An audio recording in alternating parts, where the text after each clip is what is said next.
the U.S.'s fight against the Taliban and al-Qaeda. Tom Ackerman reports on a shift in strategy.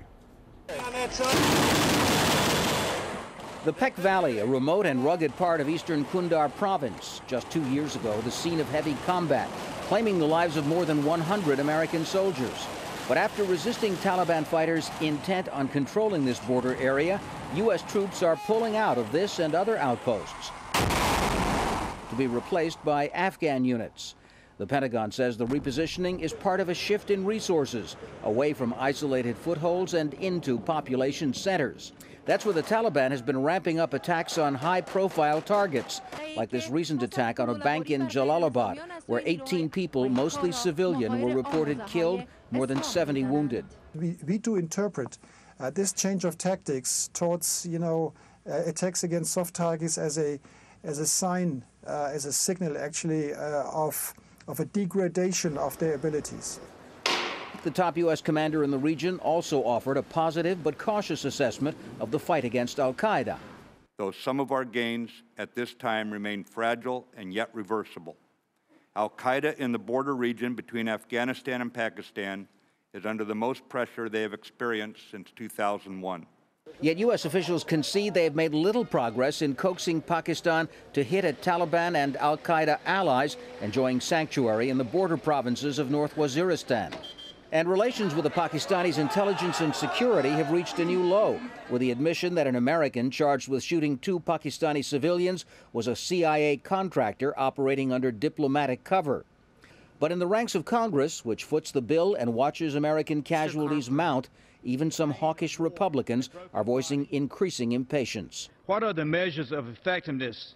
What is our exit strategy? Same old questions, no answers. And so the longest war in American history may be winding down, but the timetable for its conclusion, promised for 2014, is, as the military likes to say, conditions-based. Tom Ackerman, Al Jazeera, Washington. I spoke earlier to Bruce Rydell. He's worked closely with the Obama administration on Afghanistan and Pakistan, and he's been a senior advisor to 3 U.S. presidents on the Middle East.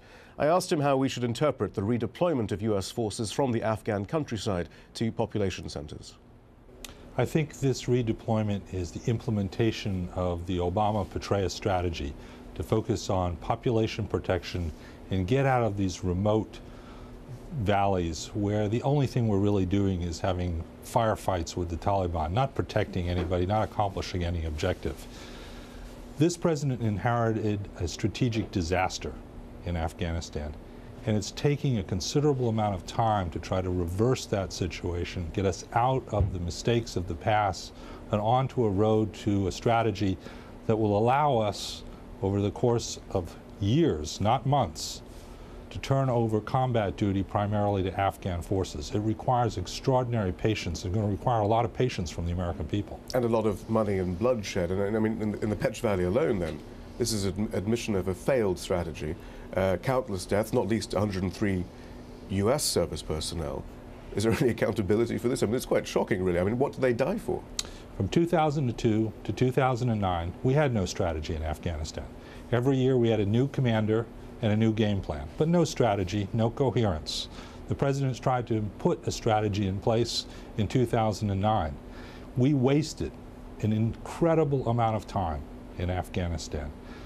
We let the enemy get the momentum. We're seeing increasingly tough questioning in Congress just today. National intelligence estimate, just the latest one, suggested for a start, Pakistan. Without Pakistan, this is simply not winnable. There seems to be no progress on the Pakistani front. And now we have an era of more austerity. Do you really expect billions more dollars to be spent both on Pakistan and Afghanistan while there's austerity at home?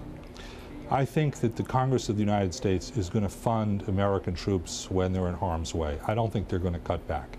Even the Tea Party on the right is not likely to undercut our troops in this kind of a situation. Pakistan, bigger problem. I think it's going to be very hard to convince Republicans and Democrats to continue to put a lot of money into Pakistan when they're holding an American citizen against his will, when we're claiming that he should have diplomatic immunity.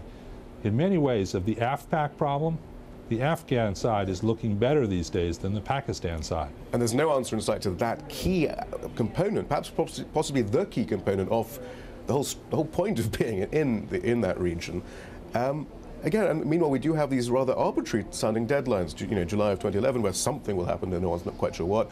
But 2014, and around there, something more significant would happen. These look very politically motivated, arbitrary deadlines, which again suggest that everyone's making it up as they go along and don't really have a strategy.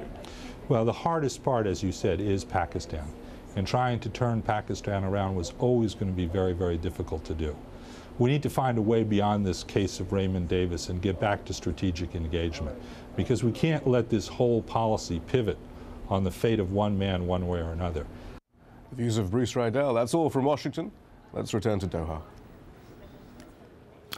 Still ahead on this News Hour, we'll have all the sport, including an upset at the Cricket World Cup as Ireland and England clash.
Time right now for all the sport. Here's Guy.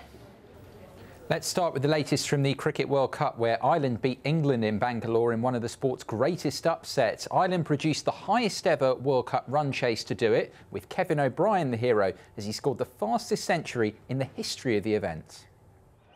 Few expected many difficulties for England against Ireland, especially when Andrew Strauss and Kevin Peterson got England off to a good start in Bangalore.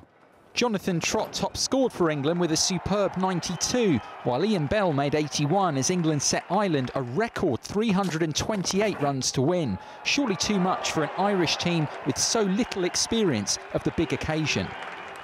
Their hopes looked even more forlorn as Graham Swan helped reduce Ireland to 111 for 5 at the halfway stage of their reply, still 217 runs short of the win. But Kevin O'Brien then set about a remarkable transformation. O'Brien, who'd never passed 50 at the World Cup before, survived a drop catch to demoralise England with a brutal display of power hitting.